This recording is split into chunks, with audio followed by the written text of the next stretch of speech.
What's good, y'all? My name is Zach Young, and welcome back to Young Money Sports.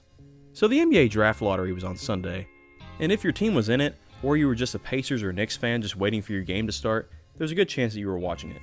And it's safe to say that not everything really went according to plan. Let's just start out with the headliner of the Atlanta Hawks winning the draft lottery of all teams.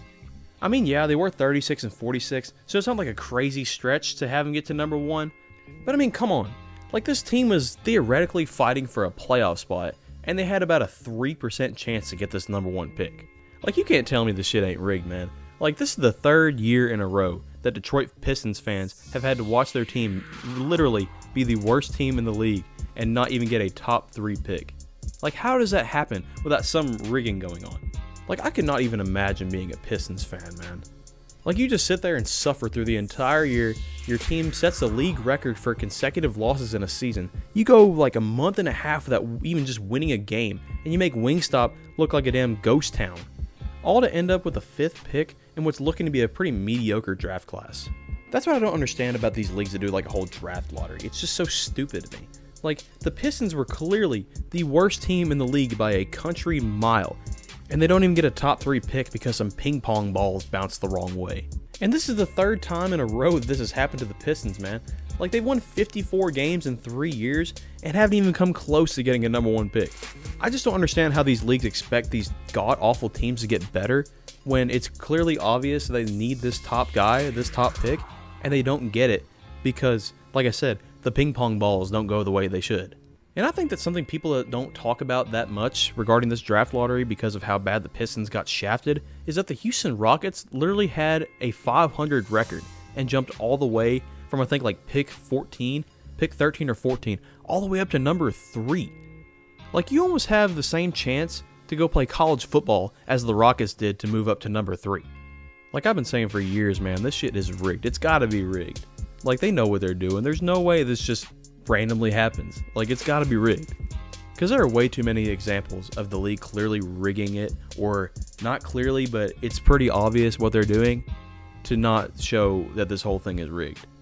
Can't forget about things like the bent draft card for Patrick Ewing in 1985, or the Chicago Bulls somehow getting the number 1 pick in 2008, even though they won twice as many games as the Miami Heat that year. But oh, Derrick Rose is from Chicago, so it's just crazy coincidence that the Bulls get the number 1 pick, right?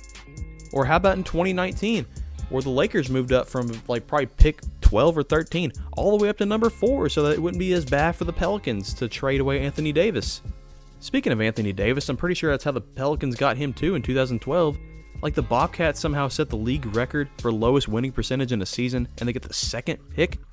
Oh, I'm pretty sure the league also owned the Pelicans at this time. Just saying.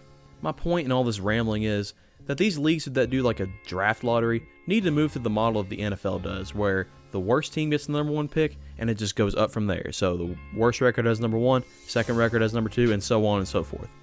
And I know some people are going to bring up the argument, well, if that's how it's going to be, then you know some teams are just going to go out and tank and lose on purpose.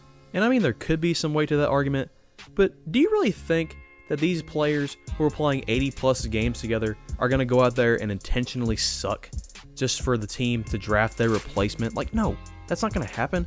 If they're ass, they're ass. Like, nobody is, like, maybe near the end of the season, you're going to see some teams like pulling their best players like the Blazers did last year, a couple of years ago, to move up a couple spots, but nobody's going to throw away an entire season and have their players just all intentionally suck. Because nobody, like I said, nobody's going to go out there and be intentionally bad just for the team to draft their replacement and make them lose their job. That's just dumb. I guess I'll wrap all this draft stuff up by just saying that, once again, I feel so bad for Pistons fans, man. I mean, all the shit they've had to put up with for the last 15 years, and they have had really zero luck when it comes to the draft lottery, especially in recent years.